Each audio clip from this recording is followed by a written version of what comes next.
जनतेचे काम करणाऱ्या महिलांच्या समस्या सोडवणारा वार्ड प्रभागामधील व्यक्तीला उमेदवारी द्यावी। छत्रपती संभाजीनगर महानगरपालिकेचे निवडणुकीचे बिगुल वाजले असून सर्वच पक्षाचे कार्यकर्ते कामाला लागले आहे। महानगरपालिका निवडणुकीमध्ये सध्या प्रभाग रचना झाली असून एका प्रभागामध्ये 4 उमेदवार उभे राहणार आहे। यामुळे उमेदवार स्थानिकचा द्यावा, यामुळे वार्डाचा प्रभागाचा विकास होईल आणि स्थानिकचा असल्यामुळे नागरिकांच्या महिलांच्या समस्या लवकर सुटतील। यासाठी सध्या बैठका सुरू असून कोणता का पक्ष असेना त्यांनी स्थानिक उमेदवार द्यावा अशी अपेक्षा सध्या नागरिकांतून होत आहे। महानगरपालिका निवडणूक लवकरच होणार आहेत। प्रभाग क्रमांक 24 मधील पश्चिम भागातील म्हणजेच new ST colony, Rajiv Gandhi Nagar, Santoshi Mata Nagar, Lakshmi colony, Lokshahi colony, Vinay colony, Veer Savarkar Nagar, जुनी एसटी कॉलनी या भागातील कोणत्याही लोकप्रतिनिधींना मागील 25 वर्षात मुख्य प्रवाहात प्रतिनिधित्व करण्याची संधी मिळाली नाही। त्यामुळे या प्रभागातील नागरिक सुविधा जसे की नियमित पाणीपुरवठा, ड्रेनेज, रस्त्याची डागडुजी या दुर्लक्षित आहेत। त्यामुळे या भागातील समस्या कायमस्वरूपी सोडवण्यासाठी आपल्याला एक सक्षम लोकप्रतिनिधीला महानगरपालिकेत प्रतिनिधित्व करण्याची संधी मिळावी, यासाठी परिसरातील नागरिकांची बैठक झाली आहे। बीजेपी न्यू एसटी कॉलनीतून उमेदवारी द्यायला पाहिजे आणि त्याने 20 वर्षापासून ते भाजपचेच कार्यकर्ते आहे, त्यामुळे त्याला एक संधी मिळालच पाहिजे, आमची अशी इच्छा आहे। सध्या प्रभाग पडत आहे, प्रभागामध्ये समजा इतर उमेदवार जर दिले तर काय भूमिका राहणार? नाही, पण आमचं म्हणजे इथला उमेदवार पाहिजे आम्हाला ओपन मध्ये, त्यांचं कार्य चांगलं आहे पहिल्यापासून। कसं उमेदवार कसा पाहिजे? उमेदवार चांगलं काम करणारा उमेदवार पाहिजे। आशा मुंडे मी, आणि आता आम्ही त्याच्यासाठी त्यांना म्हणजे समस्या सोडवणारा आणि महिलाच असावं, म्हणजे कसं महिलाच्या अडचणी महिला लवकर सोडू शकतात। महिला उमेदवार असली तर अजून चांगलं।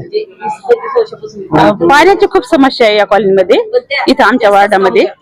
तर चव्हाणताई आहेत चांगल्या, 20 वर्षापासून कार्यरत आहे चव्हाणताई आणि चाटेताई सुद्धा। परंतु आपल्यावर जर दुसरा उमेदवार झाला पाहिजे तर आपली काय भूमिका राहणार? आता भूमिका काय म्हणजे हे तर वोट ज्याच्या त्याच्या मनावर असतं ना, आपल्याला जे चांगले वाटतील त्यालाच करणार ना आपण। ओबीसी कष्टाळू आणि समाज सुधारणा करणार, इमानदारीने लोकांची सेवा करणारा पाहिजे आणि ज्याची काही अडी अडचणी काय त्या सॉल्व्ह करणारा पाहिजे। सध्या प्रभाग झाले, प्रभागामध्ये 4 जण उभे राहणार आहे, परंतु आपल्यावर जर बाहेरचे उमेदवार लागले तर आपण काय भूमिका घेणार? नाही ना, अर्धे तरी आपल्या मतदानाच्या हिशोबाला पाहिजे, म्हणजे काय पाहिजे? दोन्ही उमेदवार पाहिजे, दोन उमेदवार। हा। नाव मंदाकिनी शशिकांत खराटे, मी न्यू एसटी कॉलनी मध्ये वार्ड नंबर 24 याच्यामध्ये राहत असं। ओबीसी महिला म्हणून आता महिलांना संधी आलेली आहे नगरसेवक होण्याची, त्यासाठी आम्हाला आमच्या कॉलनीतलेच नगरसेविका पाहिजे किंवा दोन्ही महिलांना दोघांना उमेदवारी आमच्या कॉलनीतल्या महिलांना मिळाली पाहिजे।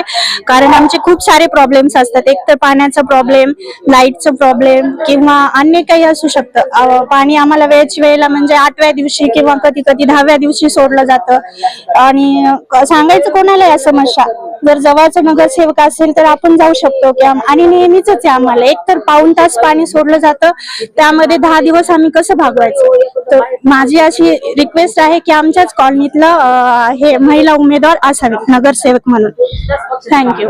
प्रभाग क्रमांक 24 मध्ये जो कोणी उमेदवार असेल तो या भागातील असायला पाहिजे। कारण कसं आहे माहितीये का, हा प्रभाग पद्धती आता या पद्धतीमध्ये असा विषय असणार आहे की ना 4 वेगवेगळ्या वॉर्डातले नगरसेवक असतील, तर मग जर का बाहेरच्या वॉर्डामधले जर का सगळे लोक जर का उभे राहिले आणि तेच जर का ते निवडून आले, तर या भागातला आमच्या जवळच्या जर का नागरिक असेल आणि आमच्यातलं जर का असेल तर तो जर का निवडून आला तर आमच्यासाठी ते महत्वाचं राहील। कारण आम्हाला जर काय ना लांबचं जर का दुसऱ्या वॉर्डातला जर का माणूस भेटला नगरसेवक म्हणतो का आम्ही त्यांच्याकडे कधी जायचं, कधी पोहोचायचं। त्याच्यामुळे आमच्या भागातला नगरसेवक असायला पाहिजेत आणि आमच्या कॉलनीतला, आमच्या वॉर्डातला असायला पाहिजे। परंतु पक्षाने जर दुसरे उमेदवार लागले तर याची आपली काय भूमिका आहे? असं जर का केलं तर पक्षाला मग त्याचा पक्षाला त्याच्यावरती घातक परिणाम पडेल आणि पक्षाला मग त्याचा किंमत सीट घालवावी लागेल. माझं नाव जसपाल शिराळे, एसटी कॉलनी. मी एसटी कॉलनी भागात राहतो. इथे आमचं म्हणणं आहे की 2015 मध्ये चव्हाणताई निवडणुकीला उभ्या राहिल्या होत्या. थोडक्यात त्यांचे चान्स हुकलाय, पण आता ह्यावेळेस जर आलाय एक चान्स तर त्यांना देण्यात काही हरकत नाही. आणि सगळ्यात पहिले त्यांनाच पहिला प्रेफरन्स त्यांना द्यायला पाहिजे, कारण की इथलच्या आता भरपूर समस्या आहे. आता ह्या एसटी कॉलनीमध्ये बाकीचं कोणी नगरसेवक लवकर येत पण नाही, पण इथलचं जर स्थानिक असेल तर चांगलं होईल बुवा, असं आमचं म्हणणं आहे. परंतु आता प्रभाग पडलेला आहे, प्रभागामध्ये 4 जण उभे राहणार आहेत. तुमच्यावर नंतर उमेदवार लागला तर आपली काय भूमिका आहे? नाही मग कसं आहे, मुश्किल आहे. लोकांचं मग मन चिलबिचिल होऊन जाते का आता दुसऱ्या वार्डातला माणूस कधी येणार इकडे. आता 4 येत होतो म्हणून तुमच्या इकडून आम्हाला मतदानच नाही केलं, आम्ही कशाला तुमचे काम करायची, असं व्हायचं ना. मग आता इथे ही नवीन लाईन टाकून ठेवली, आता ह्या लाईनला कनेक्शन कोण करून देणार, मुश्किल होऊन जाते साहेब. काय वाटतं? मला असं वाटतं की ह्या याच्यातलं किमान एक तरी नगरसेवक ह्या एरियातून देण्यात यावं, एक तिकीट. माझं नाव शरद जोशी.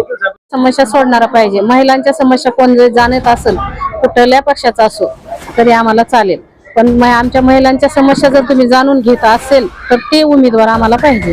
आणि महिलावर अत्याचार व्हायलाय, महिलाला सगळं दाबून राहावं लागायले, महिलांसाठी कुणीच पुढे येत नाही. फक्त 5 वर्ष झालं इलेक्शन झालं की आम्हाला कुणीच पाहत नाही आमच्या काय समस्या आहेत काय नाही. आणि जे समस्या सोडवणारा असेल तर मला मान्य आहे, हा नगरसेवक कोणी असो कुठल्या पक्षाचा असो आम्ही त्याला ठाम मतानं मतदान करणार आहे. का तर फक्त आमच्या समस्या जाणून घेणारा पाहिजे. आम्ही रातच्या इच्छा हिंडत असतो, भजनाला म्हणा कीर्तनाला म्हणा, तर मग आम्हाला अडचणी येतात.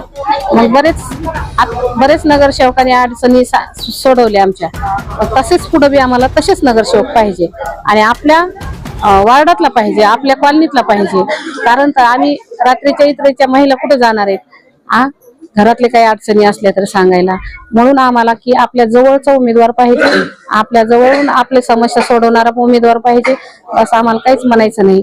आमचे दुःख जाणून घेणारा पाहिजे, आणि दुःख जाणून घेतला तरच तो उमेदवार असतो. आणि आमचं काय दुसरं मागणंच काय आहे.